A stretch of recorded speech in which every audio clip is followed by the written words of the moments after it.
20 जुलाई से शुरू होने जा रहे संसद के मॉनसून सत्र से पहले देश की राजनीति में हलचल तेज हो गई है।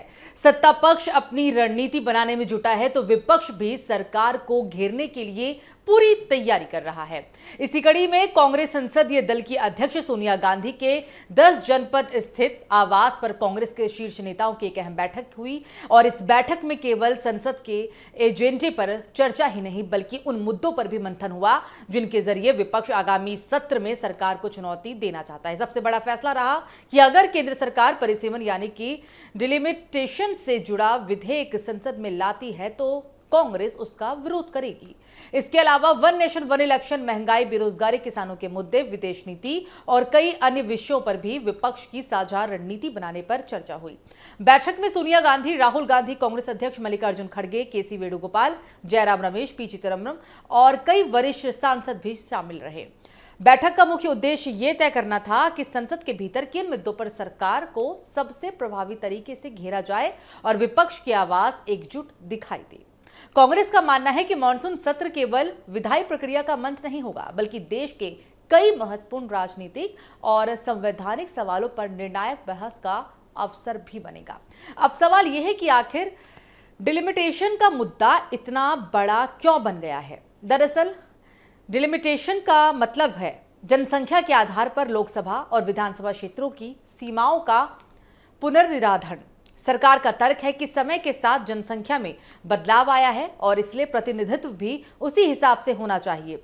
लेकिन विपक्ष का कहना है कि अगर केवल जनसंख्या को आधार बनाया गया तो जिन राज्यों ने जनसंख्या नियंत्रण में बेहतर प्रदर्शन किया है उनकी संसदीय हिस्सेदारी घट सकती है जबकि अधिक जनसंख्या वाले राज्यों की सीटें बढ़ सकती है। कांग्रेस का आरोप है कि इस प्रक्रिया में राजनीतिक संतुलन प्रभावित हो सकता है और संघीय ढांचे पर भी असर पड़ सकता है। कांग्रेस नेताओं का कहना है कि वे महिलाओं को आरक्षण देने के खिलाफ नहीं है। उनका दावा है कि महिला आरक्षण का समर्थन कांग्रेस पहले भी करती रही है, लेकिन पार्टी की आपत्ति इस बात को लेकर है कि महिला आरक्षण को डिलिमिटेशन प्रक्रिया के साथ जोड़कर देखा जा रहा है। कांग्रेस का यह भी आरोप है कि सरकार संवैधानिक बदलावों के जरिए चुनावी समीकरण अपने पक्ष में करना चाहती है। वही केंद्र सरकार लगातार कहती रही है कि उसका उद्देश्य प्रतिनिधित्व को अधिक न्यायसंगत और प्रभावी बनाना है। ऐसे में यह मुद्दा संसद के भीतर सरकार और विपक्ष के बीच सबसे बड़ा टकराव की वजह बन सकता है। बैठक में केवल डिलिमिटेशन ही नहीं बल्कि वन नेशन वन इलेक्शन के प्रस्ताव पर भी चर्चा हुई। कांग्रेस का कहना है कि एक साथ चुनाव कराने के प्रस्ताव पर कई संवैधानिक और व्यवहारिक सवाल है। पार्टी का मानना है कि इस तरह के बड़े बदलाव से पहले सभी राजनीतिक दलों, राज्यों और विशेषज्ञों के साथ जरूरी चर्चा भी बहुत जरूरी है। विपक्ष इसे केवल प्रशासनिक सुधार का विषय नहीं बल्कि लोकतांत्रिक ढांचे से जुड़ा एक बड़ा फैसला मान रहा है। इसके अलावा कांग्रेस ने महंगाई, बेरोजगारी, किसानों की आय, शिक्षा, स्वास्थ्य, सीमा सुरक्षा, विदेश नीति और आर्थिक हालात जैसे मुद्दों को भी संसद में प्रमुखता से उठाने का फैसला किया। पार्टी का कहना है कि विपक्ष की जिम्मेदारी केवल सरकार का विरोध करना नहीं बल्कि जनता के उन सवालों को संसद में उठाना भी है जो सीधे आम लोगों की जिंदगी से जुड़े हैं। और यही वजह है कि बैठक में विभिन्न मंत्रालयों से जुड़े मुद्दों पर अलग अलग सांसदों को जिम्मेदारियां सौंपने पर भी चर्चा हुई। सूत्रों के अनुसार कांग्रेस चाहती है कि संसद के भीतर विपक्ष बिखरा हुआ नहीं बल्कि एकजुट दिखाई दे और इसलिए केवल कांग्रेस की रणनीति नहीं बल्कि इंडिया गठबंधन के दलों के साथ भी समन्वय पर जोर दिया जा रहा है।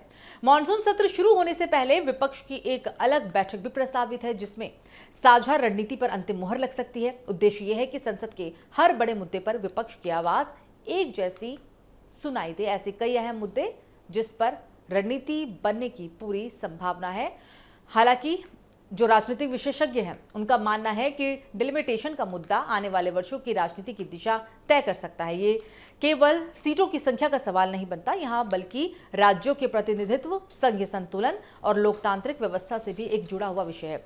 और यही कारण है कि दक्षिण भारत के कई दल पहले से ही इस पर अपनी चिंताएं जाहिर कर चुके हैं। तो इस बार का कुल मिलाकर संसद का मॉनसून सत्र बहुत ही ज्यादा हमलावर होने वाला है। एक तरफ विपक्ष की तैयारी तो दूसरी तरफ सरकार कई एजेंडों को लेकर सामने ला सकती है।